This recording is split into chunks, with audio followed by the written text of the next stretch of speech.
Moray Verabotai, Shalom ou Bracha, il y a une question qui circule ces derniers jours, c'est quand Tisha B'Av tombe dimanche, est-ce qu'il y a les règles de deuil pour la destruction du temple ou pas? Alors maintenant, si les gens posent la question, c'est que certainement, peut-être, il y a lieu de ne pas faire ces règles-là. Rabotai, on va essayer d'expliquer un petit peu ces règles de deuil de 17 Tammuz jusqu'à Tisha B'Av et voir un petit peu où le Shulchan Aruch il a tenu qu'on fasse plus attention, où on peut se permettre d'alléger et où nos maîtres, nos rabbanim, malgré que la halakha elle tolère, ils demandent quand même de faire un minimum de deuil, une réflexion, un souvenir sur la destruction du temple. Alors déjà pour commencer, on sait que cette période, ce qu'on appelle Ben Hametzarim, ce que les gens, ils appellent ça la période lourde, maigre, il y a beaucoup de noms, c'est de 17 Tammuz jusqu'à Tisha B'Av. Alors cette période, elle est partagée en trois parties. Il y a la première période, c'est de 17 Tammuz jusqu'à Rosh Chodesh Av. Après de Rosh Chodesh Av jusqu'à Shabbat Hazon, le Shabbat qui précède Tisha B'Av. Après de Shabbat Hazon jusqu'au jour de Tisha B'Av, il y a certains halachot qui concernent aussi le lendemain de Tisha B'Av. Alors, depuis 17 Tammuz, alors, selon le Shulchan Aruch, selon les poskim, alors, on a mis des règles, on a instauré des règles qu'a priori, c'est à la portée de tout le monde. Et tout le monde est capable de faire.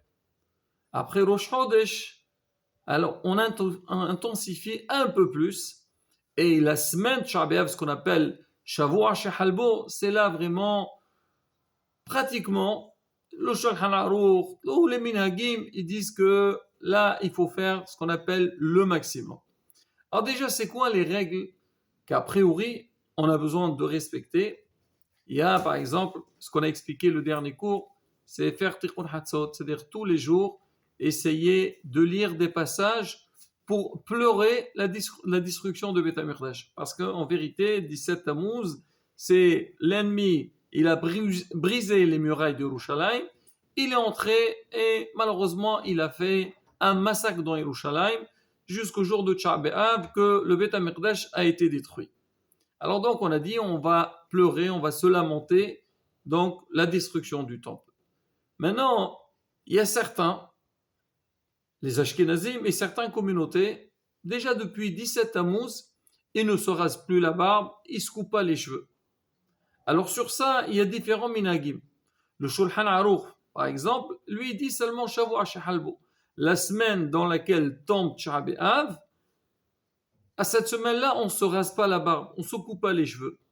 Mais avant, il n'y a aucun problème. Alors il y a certains que eux, ils ne commencent pas depuis le 17 Tammuz. Ils ne font pas seulement Shavua Shehalbo, mais ils commencent déjà depuis Rosh Chodesh Av. Alors maintenant, ceux qui commencent depuis le 17, alors ça ne change rien pour eux. Tisha B'Av il tombe dimanche ou jeudi, ça ne change rien. Ceux qui commencent Rosh Chodesh, c'est pareil aussi. Donc, c'est pas lié avec la semaine.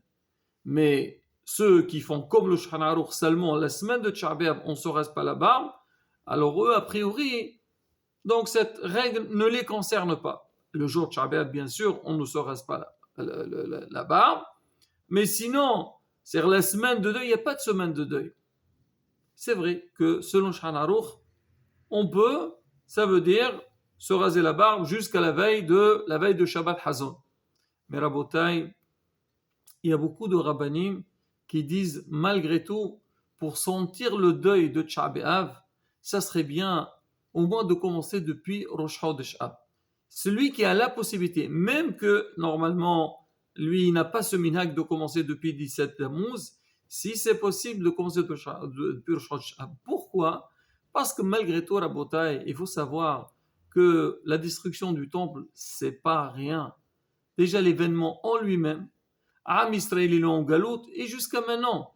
Et le pire, c'est la Shekhinah, elle se trouve dans la galoute. est-ce qu'on n'a pas besoin de montrer un petit peu une certaine tristesse, montrer vers l'extérieur, oui, on ne se rase pas. Pourquoi?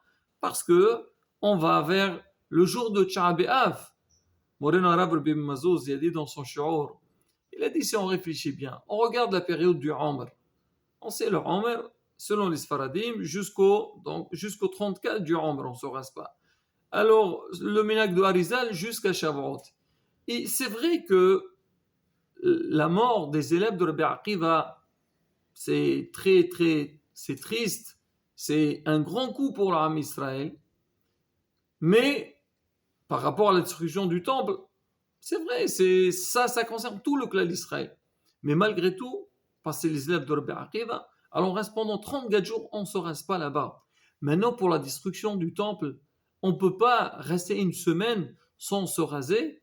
C'est pas très compliqué. Et surtout ceux qui sont déjà en vacances. Mais quoi qu'il arrive.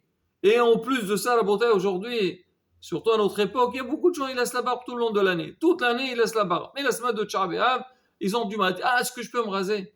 Dis-moi, est-ce que cette semaine qui t'a dérangé?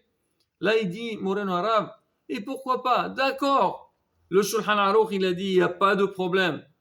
Tu peux, c'est-à-dire seulement la semaine de Tch'a B'Av. Mais si on peut faire un effort, pourquoi pas?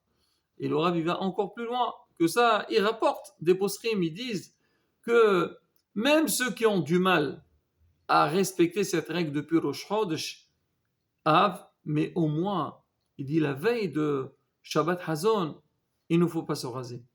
Là, on va se raser la veille de Shabbat. Samedi soir, c'est Tch'a B'Av. On entre à la synagogue, on dit comme un hatan, comme ça, il brille, bien rasé. Il est au Tch'a B'Av. Comment on va s'entrer au Tch'a B'Av? Donc, Rabota est déjà cette règle.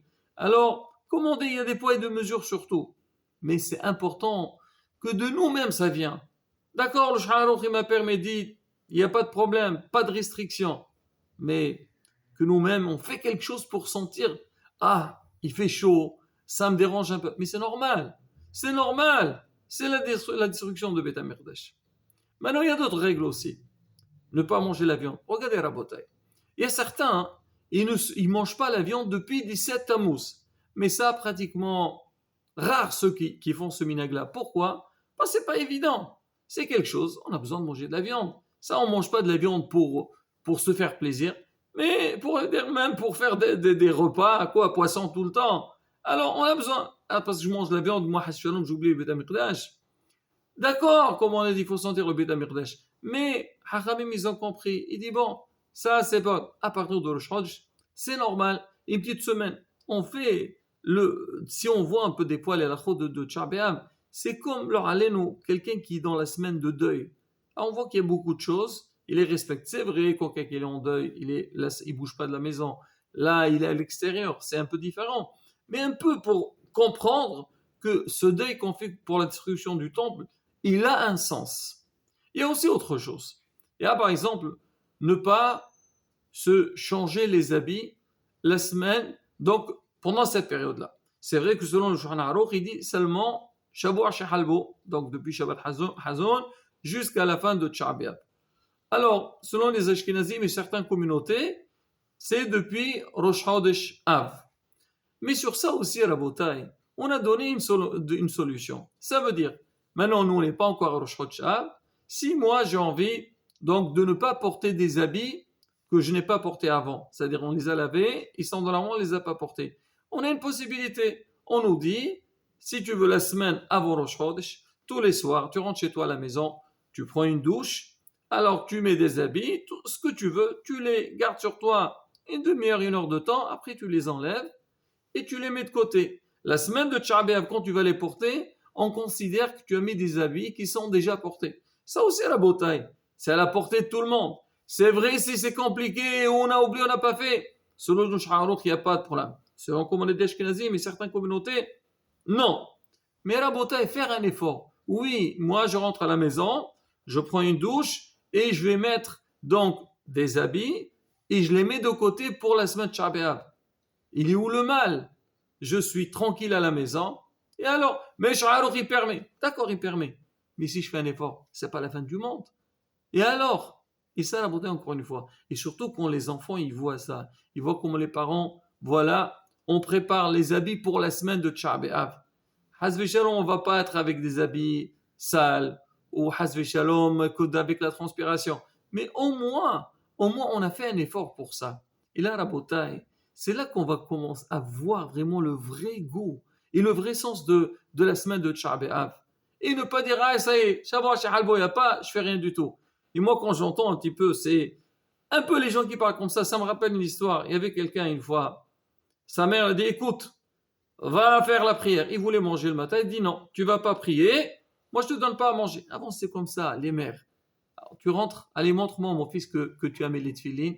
C'était une éducation. Et les enfants, ils sentaient que c'était quelque chose de normal.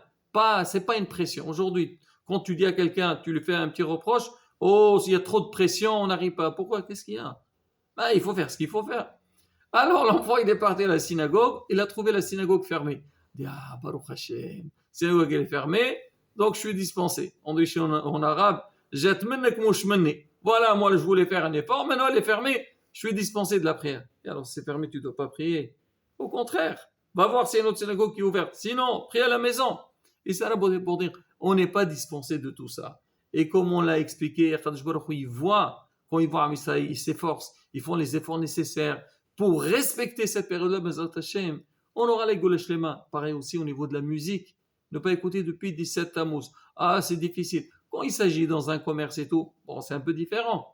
Mais sinon, oui, on va se priver. Alors, au lieu d'écouter la musique, on peut écouter des cours. Ça manque quoi? On écoute les halachot de Tchar B'Av, les histoires, tout ce qui s'est passé. On va mettre dans les commentaires donc l'histoire la Gemara Gittin qui parle de tout ça.